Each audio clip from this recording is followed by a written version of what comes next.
Imagine this, a city that rose from the ground in just 2 years. It was a place so far ahead of its time that people thought it was either a dream or some kind of magic from the future. But then, everything vanished overnight, as if someone deliberately erased it from the map. You are watching this video because you want answers. You want to know why this city was built in the first place, and why it was destroyed so suddenly. Today, we are taking you inside that city and revealing all the secrets hidden behind the rise and fall of the White City. This wasn't just any ordinary city. This was the White City, the dazzling centerpiece of the 1893 Chicago World's Fair. It was an instant city, built in just 2 years, when a project of this scale would normally take 20. There were over 200 buildings, lush manicured gardens, and cutting-edge technology from the future, all packed into one place, at one time, in one breathtaking city. It felt like stepping straight into a science fiction movie, except it was real. But here's the chilling question. Was this city doomed from day one? Was its destruction part of the plan all along?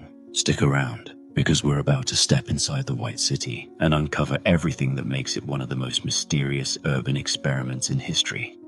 Now you're probably wondering, how do you build an entire city in just 2 years? The answer is over 10,000 workers, laboring around the clock, 24 hours a day, 7 days a week. And for the first time ever, massive construction happened at night, under the glow of electric lights.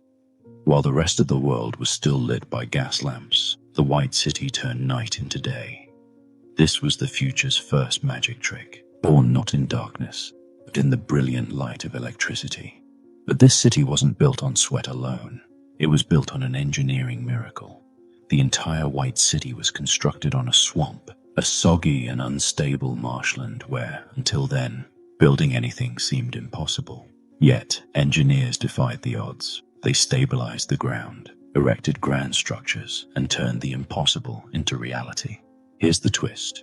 Almost everything you saw was made from a fake material called staff, also known as Parisian staff. And it looked like gleaming marble, but it was actually just plaster mixed with jute fiber. It was cheap, lightweight, and entirely temporary. That means, from day one, the White City was never meant to last. It was an illusion, a breathtaking mirage of beauty designed to vanish after just a few months.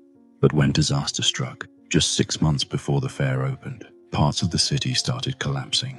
Undeterred, the team worked night and day, rebuilding everything from scratch, all in time for opening day. They didn't just build a city, they built a dream, knowing it would disappear.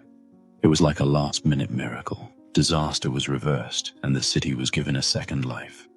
Now, let's step inside, into the very heart of the White City, where every corner held a glimpse of the future.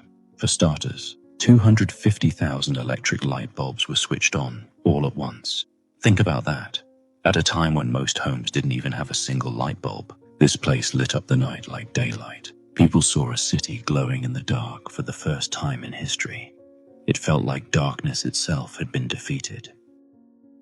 And right here, in the gleaming streets of the White City, the legendary War of the Currents came to a head.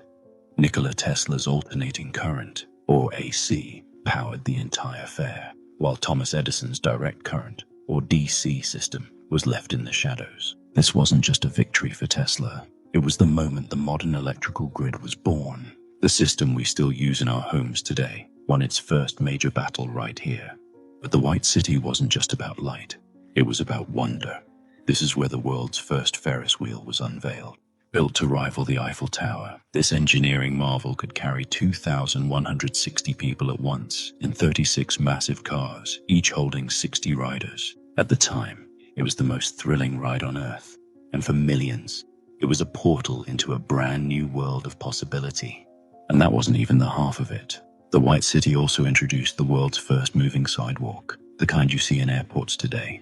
People could glide effortlessly from one end of the fairgrounds to the other without taking a single step.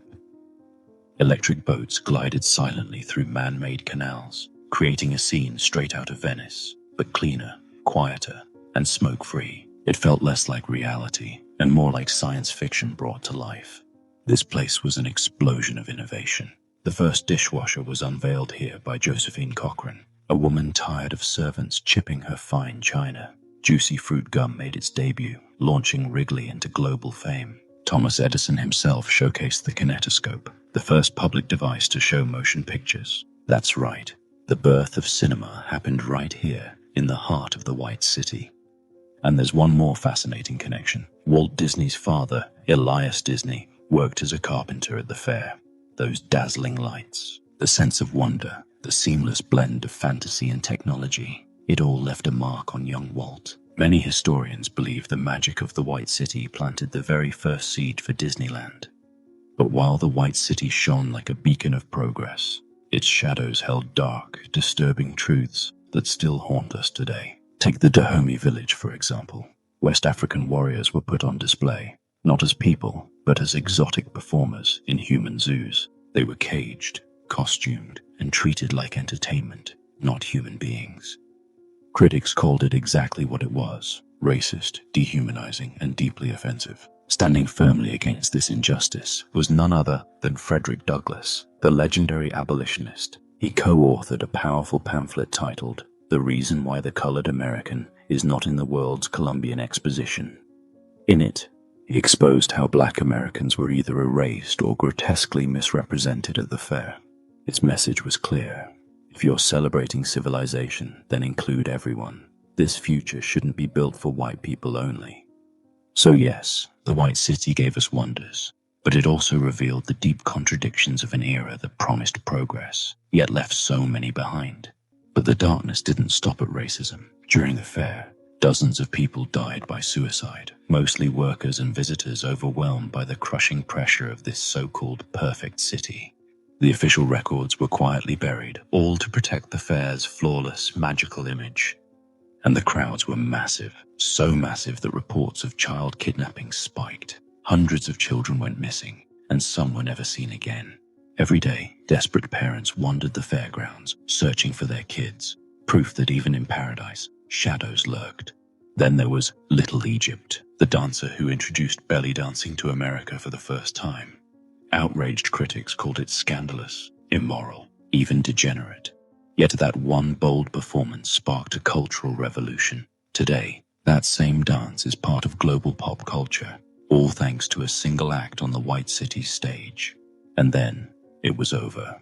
The moment the fair closed, demolition began immediately. Within just 3 months, the entire Magic City was reduced to rubble. Where lights once blazed, music echoed, and the future felt alive. Now there was nothing, just empty land.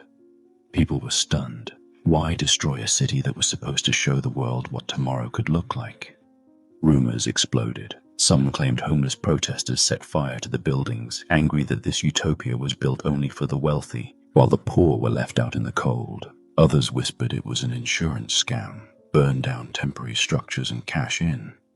No solid proof was ever found, but the conspiracy theories are still alive today, because sometimes the most dazzling dreams leave behind the darkest questions. Out of the entire White City, hundreds of buildings, miles of electric lights, and acres of gardens, only one structure survived: the Palace of Fine Arts, which is now home to Chicago's Museum of Science and Industry. Today, you can still walk through its halls and touch a piece of 1893's vision of the future, like stepping through a time machine. And what about the Ferris wheel, the fair's crowning marvel? It was blown up with dynamite in 1906. People watched as the symbol of human ingenuity. The icon of tomorrow crumbled into dust in a single explosion. So here's the real question. Why would anyone deliberately destroy a city that was 100 years ahead of its time? Was it all just a temporary spectacle? Or was it something deeper? An experiment to prove that humanity can build miracles, but can't always keep them? That was the point. The White City wasn't meant to last. It was built to show, to stun the world with what was possible in 1893. It was a dream, but a dream designed to vanish after a few short months. And in the end, humans themselves tore it down, whether for profit, protest, or simply because it was never meant to be real. Yet its legacy lives on.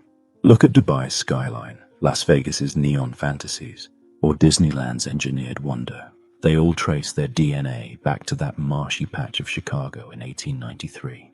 But here's the haunting part. Have we really learned anything from the White City? Are we still building cities just for show? Glittering illusions that dazzle today but vanish tomorrow? Or are we finally building futures that last? The White City gave us a glimpse of tomorrow, but it also left us with a warning. Dreams don't survive on beauty alone. They need truth, inclusion, and permanence, or they're destined to disappear.